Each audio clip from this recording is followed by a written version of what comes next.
محمد صلی اللہ علیہ وسلم کون ہیں؟ اللہ پاک کے آخری نبی ہیں جنہوں نے 1400 سال قبل سب سے پہلے انسانی حقوق ہیومن رائٹس بیان کیے، جنہوں نے مضبوط خاندانی نظام فیملی سسٹم کی بنیاد رکھی، جنہوں نے اولاد پر والدین کے حقوق کی ادائیگی کو لازم قرار دیا، جنہوں نے عورت کو ظلم سے بچایا اور اس کے حقوق بیان فرمائے، یا نبی سلام علیکہ، جنہوں نے ظلم سے منع فرمایا اور عدل و انصاف کا حکم دیا، جنہوں نے نفرتوں اور دشمنیوں کو ختم فرما کر اتحاد و اتفاق اور محبت کے پیغام کو عام کیا، جنہوں نے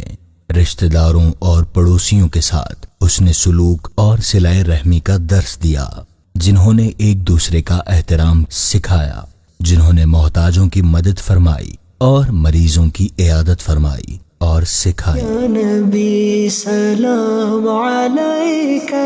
یا رسول سلام علیکہ، جنہوں نے یتیموں کی کفالت کی، جنہوں نے انسانوں کی بری خصلتوں کو اچھی عادات میں تبدیل فرمایا، جنہوں نے اقلیتوں مائنورٹیز کے حقوق بھی بیان کیے، جنہوں نے معاشرے سے چوری، ڈاکہ، دھوکہ دہی، قتل اور بدکاری جیسے بڑے جرائم کا خاتمہ فرما کر ایک آئیڈیل معاشرے کی مثال قائم کی۔